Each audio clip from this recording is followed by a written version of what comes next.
let's talk about what market segmentation is. All market segmentation is dividing a larger market into smaller groups based on shared characteristics. And so we're trying to take a very, very large group of individuals, and we're trying to zero in on what we call a target market. Now, a target market for businesses is the consumer that you are trying to direct all of your marketing efforts towards to attract them to purchase your products. It doesn't mean that you wouldn't sell your products to anyone who wanted to purchase them. It simply means that everything that you do, from the messages that you display through television, through the print ads that you run, from the products themselves, they are geared towards one type of consumer. And the reason that businesses do that is they want to focus their energies, right? All products are designed for a specific type of consumer in mind, right? Different income levels, different interests, different backgrounds, different education levels, all sorts of different variables. And so by tailoring them to a specific group, businesses increase the likelihood of them being desired by that particular group. And so what we have here is, for example, let's say we have we'll call this the total market. And then we're going to take that total market and we're going to apply kind of what we call the kind of funnel concept, if you will. And so I'm going to do my best to draw a funnel. It already looks horrible, but that's okay. You're going to get the point.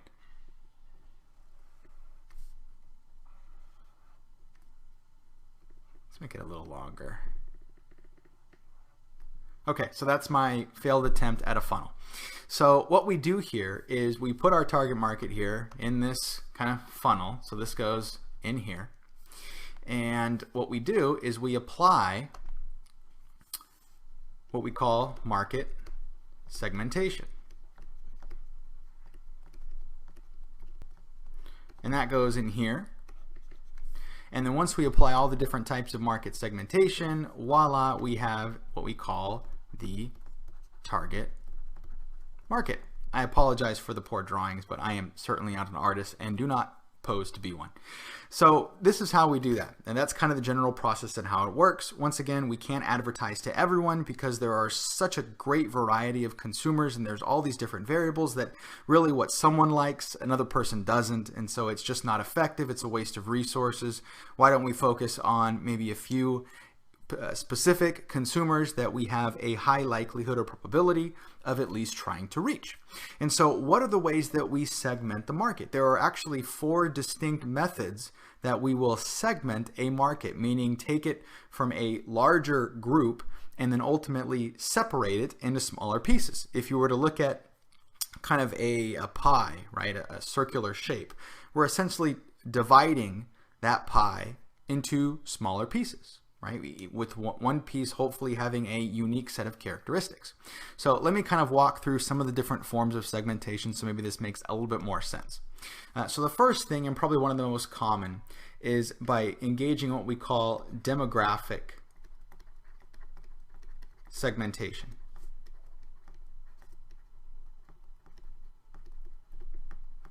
And demographic segmentation is dividing a larger market into smaller groups based upon such things such as, let's say, gender, even income, ethnicity, education, and a host of other variables, essentially all the different demographic variables, if you will. And so we're taking the larger group and we're essentially separating them. And so maybe the first thing that we do is we separate male from female. And so we know that maybe the product that we sell is geared towards females, and so we want to segment based upon that group. And then maybe after that we segment based upon income. Maybe the product that we sell is geared towards a, let's say, kind of upper echelon clientele, and so they need to have more discretionary and disposable income so they can purchase our products. And so once again, we're going to keep segmenting and segmenting and segmenting until we get a small group that is the highest probability of purchasing our product. which is the end goal, of course, for the company. Now, in addition to demographic segmentation, companies can also use what we call geographic segmentation.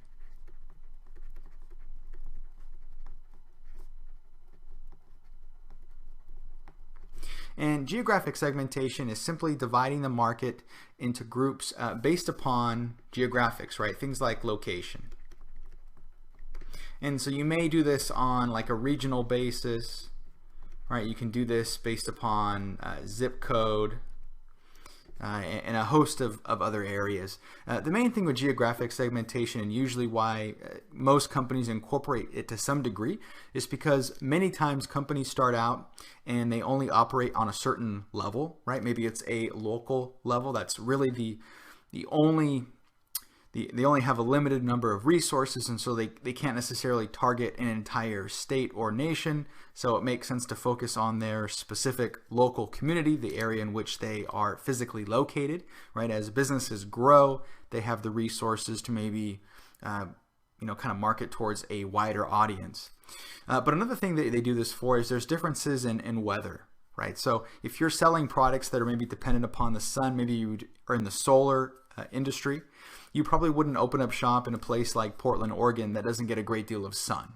And so you would engage in geographic segmentation because you're trying to zero in on the consumer that has the most use of your product in this case, and so which you'd probably locate in California or Arizona or another state that gets a high amount of sun, because you know that consumer is going to have the most use of it. So that's mainly the reason you would engage in geographic segmentation, is to determine if that consumer has a use for your product. Obviously, you want to take that into consideration as well. In addition to that, you also look at like urban versus rural populations. And so you don't see a great deal of advertisements for like Ford or Dodge, big trucks in densely populated areas like San Francisco, for example, because really it's just kind of hard to park on a hill when you're driving a big truck. And parallel park, for that matter. The spots are very, very small. And so you don't see a great deal of advertising surrounding that, because those companies engage in geographic segmentation. They realize that their ideal consumer is not necessarily in that area. It's in maybe a more rural area where they actually have more of a use for them. Now, in addition to those two types, so geographic and demographic segmentation, we're really looking at certain characteristics, and we're trying to infer, based upon the characteristics that you have, you are more likely to purchase a product. So there's no guarantee. Simply because you fall into a certain bucket on age, gender, ethnicity, education, maybe you have a high probability of doing something, but that doesn't necessarily mean that you will. And so to kind of overcome that barrier, that obstacle, right, because we all have choice at the end of the day, we can also utilize, businesses rather, can also utilize what we call psychographic segmentation.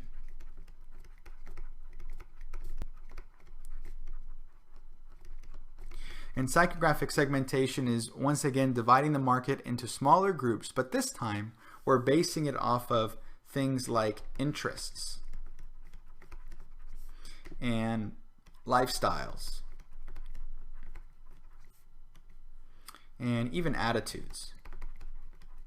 And so we're focusing not necessarily just on the characteristics that we share, right? Things like income, education, where you live. But we're focusing on, what do you really like, right? Facebook has gathered so much information just related to what people post, what people like, and all these different things. And that is all designed to sell marketing and advertising space. Because they know that this person likes these things, they have these interests, which makes it more likely that you're going to maybe be purchasing a related product. And they're very sophisticated in the way that they actually use that information. And based upon the things that you like and based upon the kind of posts that you create, they can determine with a high probability what your interests are, what things are you interested in, what your lifestyle, your attitudes, those types of things. And that helps them sell advertisements to different businesses, and they can charge more for those. Because the idea being is that if you have an interest in something, you probably are going to purchase products related to that particular interest. Much more valuable than just your actual characteristics or things like age, because even within a specific age range, there's still a great degree of variability, right? Because you fall into one group on age or income, doesn't mean you're going to behave the same way as all the other people within that group. But if you have an interest in a certain thing, that is a better descriptor, a better variable to segment based upon, because the chances are if you share a certain interest, there's going to be products related to that particular interest. And so with psychographic segmentation, you look at things like stages of life, and so married with kids obviously have different needs than people that are just simply married. Or students that are in college have different needs than singles out of college. And so that's what you're kind of looking into, is based upon those things, based upon those variables, being able to kind of predict ultimately kind of future behavior, but also trying to get a feel for what is your target market. Now, the last variable that businesses use is what we refer to as behavioral segmentation.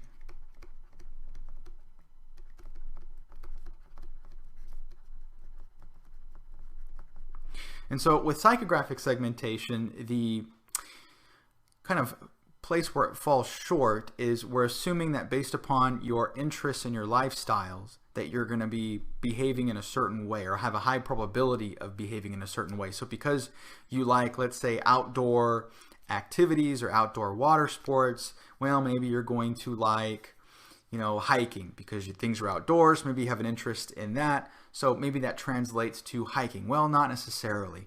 So what behavioral segmentation does is it doesn't just focus on things that you're interested in or your attitudes and different things, because those are hard to obtain, right? You have to tell someone you have an interest in something, which we tend to behave in socially acceptable ways. So sometimes if we're answering a questionnaire and someone is asking us all these questions, that we're going to give them the answer that they want just so we can move on.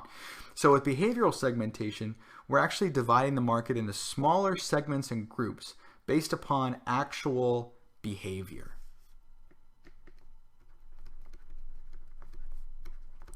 A much more valid method of segmentation. If people purchase product XYZ, they have a high probability of purchasing this next product because they not only have an interest, right, but they've actually purchased it. Their behavior indicates that they like those products. And so if you look at things like Amazon, for example, if you ever purchased anything on Amazon before, you'll notice that your homepage on Amazon, if you're logged in, of course, will change based upon the things that you actually purchase, because they're engaging in behavioral segmentation. They're changing their marketing efforts based upon what you buy, because they're trying to get a more accurate depiction over what are things that you like.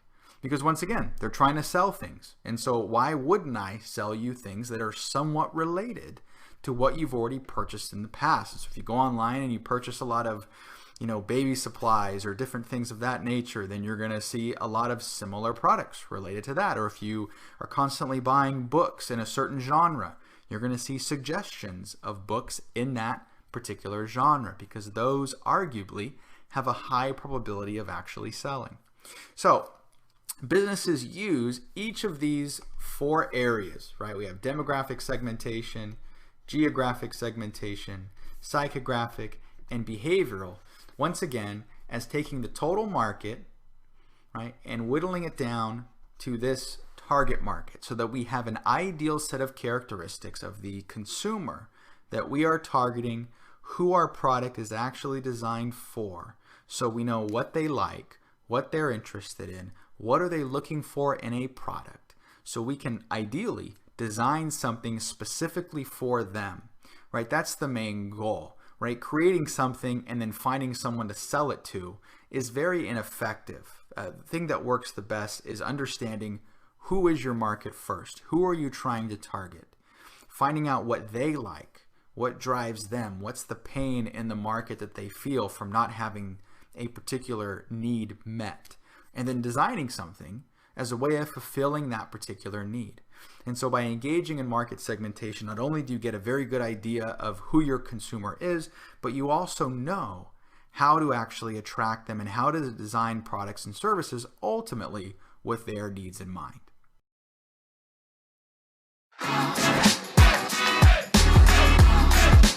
First of all, what is market segmentation?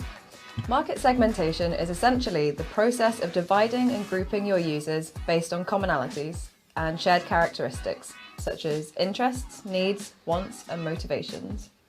The aim of market segmentation is to enable brands to better target their products, services, or content, making sure they reach the right users in the right place and at the right time.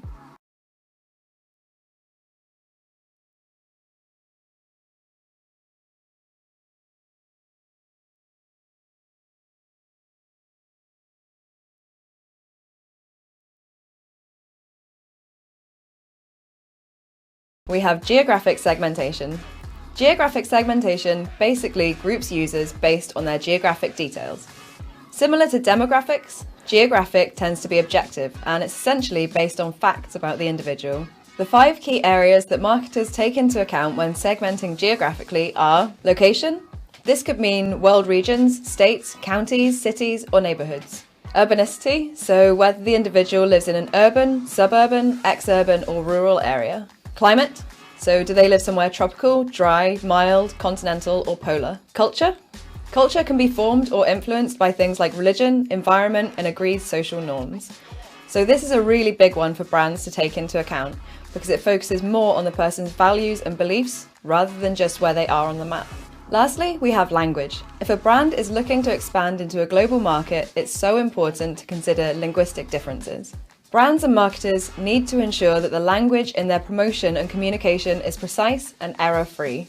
No brand wants to experience any embarrassing translation blunders. We have demographic segmentation. This is arguably the most basic of the segmentation types. Demographic segmentation divides a group or population based on variables like age, gender, income, occupation, education level, marital status, religion, or nationality. And it's usually one of the first stops when brands begin to segment their users. Why? It's because demographic information is easy to collect, simple to measure and analyse, and it's cost effective. On the flip side, it has been criticised for being vague or based on assumptions and not taking into account the needs and wants of individual consumers.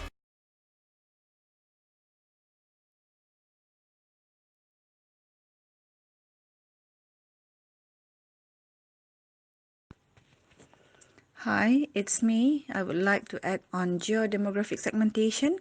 It is actually a combination of geographic and demographic traits that is based on 2 principles. First is geodemographic segmentation is people putting up the same neighborhood are inclined to have similar tastes and interests. Second, geodemographic segmentation is 2 neighborhoods with similar characteristics features can be put into the same category. Let me give an example of rehijab. The target market are women with moderate to high income level and living in Malaysia. So it is a combination of demographic and geographic segmentation.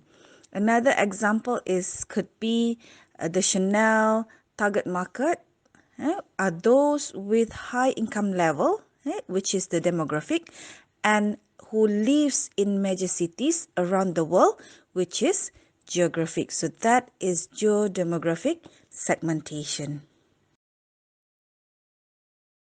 We have psychographic segmentation, arguably one of the most subjective and difficult to quantify, but also the most valuable. Psychographic segmentation focuses on the user's psychological attributes, such as personality, values, attitudes, opinions, interests, and lifestyles. Psychographic data can be collected through surveys, interviews, or most commonly, using analytics data gathered from Google or social media, where users often freely reveal personal information, like their favourite TV shows, their political views, or how much sourdough toast they had for breakfast. The benefits of using psychographic data in your marketing strategy can't be overlooked. Psychographics offer such a personal look into what consumers like, dislike, need, want, and love. But it's not all roses, because psychographic information is definitely the most subjective of the segmentation types, and psychographics in particular can be harder to collect and analyse. Marketers must also make sure the information is interpreted properly and for the right reasons. Moving on to behavioral segmentation. Behavioral segmentation does what it says on the tin. It segments users based on their behavior in a store, on a website, or in an app. Behavioral data tends to be gathered and analyzed through tools like Google Analytics or by using particular algorithms. These tools and algorithms are able to track things like users' dwell time on a website's bounce rate, online or in-store actions, communications with a brand, and whether they are new or returning users. Big brands such as Spotify and Netflix are at the top of their game when it comes to behavioral segmentation, offering things like Spotify's recommended daily mix or Netflix's top picks for the user's name. Their streamlined focus on personalizing content and experiences has really paid off when you consider the impressive success of both brands. Their on-point segmentation efforts show their dedication to personalization and optimized user experiences. Let's recap our main points. Number 1, demographic segmentation. This data is easy to collect, it's based on facts, but it doesn't tell us much about the real person. Number 2, geographic segmentation. Similar to demographic, geographic information is simple to collect and analyze, but doesn't give us insight into our users as individuals. Number 3, behavioral segmentation. It's one of the best ways to get to know your consumers as people and then personalize content based on their actions and interests. Number 4, psychographic segmentation. It lets you get to know your users better than ever. Taking into account things like someone's values, opinions, interests, and lifestyles is so important for completely personalizing experiences. So, there you have it, the 4 top market segmentation types. Now, these aren't mutually exclusive. Multiple segmentation types can be used together and can really complement each other, drawing actionable insights for more accurate segmentation and analysis. Overall, segmentation helps to focus marketing efforts, making sure products, services, and campaigns are so streamlined and delivered to the most appropriate audience for that brand. Each segmentation type will have its benefits and its drawbacks, so it's important to always remember to respect the privacy of your users and make sure you're transparent in your endeavors.